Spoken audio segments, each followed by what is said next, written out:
Now, I don't know if I agree with this, but Cicero said, frugality includes all the other virtues. Let's talk about that. Hello and welcome to the Durham Talents channel. My name is Jesse Durham.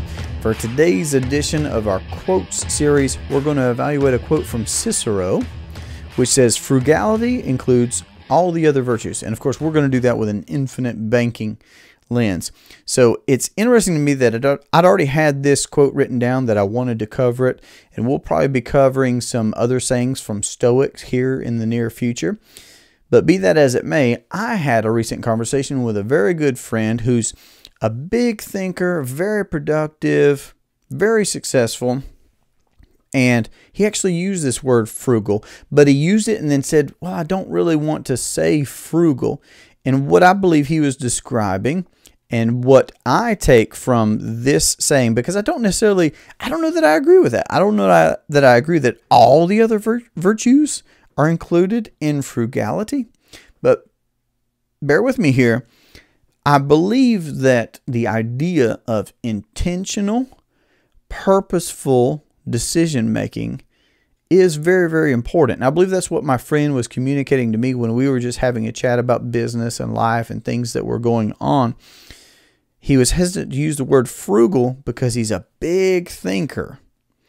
And yet I'm certain with Nash's #1 human nature problem that he addresses being Parkinson's law, the tendency to spend all that you earn.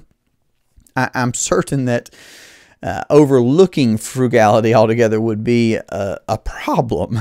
We could be certain of that. Nash would actually say that if you just address Parkinson's law, knowing that the vast majority of folks do not, you're going to win by default.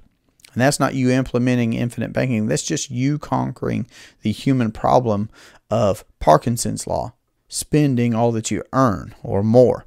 So when Cicero said that frugality was important, no question, for sure, that's right in line with addressing Parkinson's law. But that it includes all the other virtues, let me just say I'm not sure. If you love that, if you believe that, if you feel that that is 100% true, let me know down in the comments section how you arrived at that. I'm open-minded to read that and to consider that. I've not arrived yet. But the idea of being intentional, the idea of being purposeful, I can get right in line with that. See, the whole idea of becoming your own banker means that you're going about intentionally and proactively amassing capital that you are going to use in your discretion, in your direction, okay, in the things that you are doing in life, whatever you're experienced at and skilled at, or just doing, consuming even. Consuming. We have cars in the driveway. Why not finance our own vehicles? So you're amassing capital somewhere where you own, you control. And the idea of being disciplined, the idea of even if you could do something and yet you can refrain from doing that thing just as a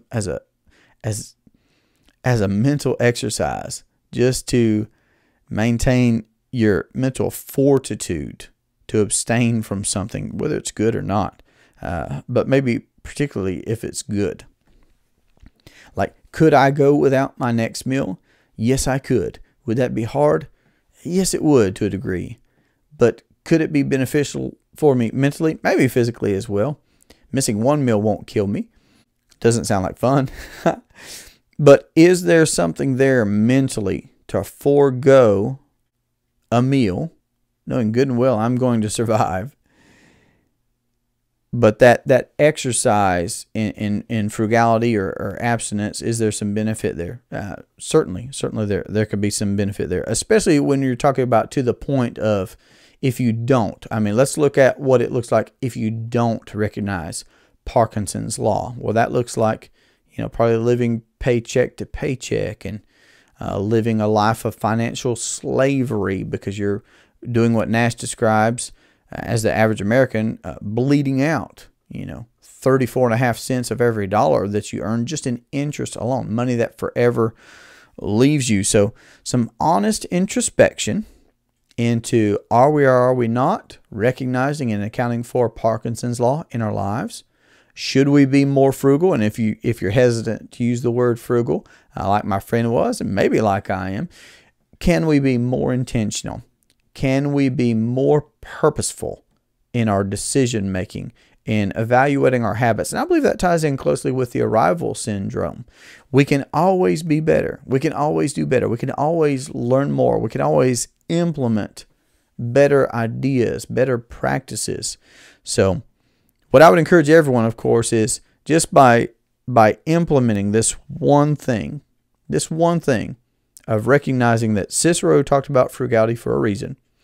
Parkinson had that law for a reason. Nash points it out to us for a reason. I'm speaking with you right now for a reason.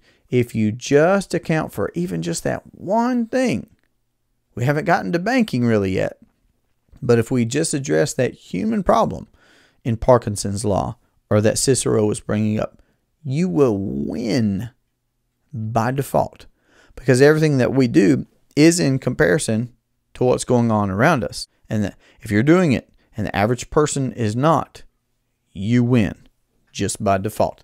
And I encourage you to win, folks. So if you have a quote that you would like us to cover, again, I'm looking at some other Stoics that we'll evaluate some quotes from, which I think is interesting.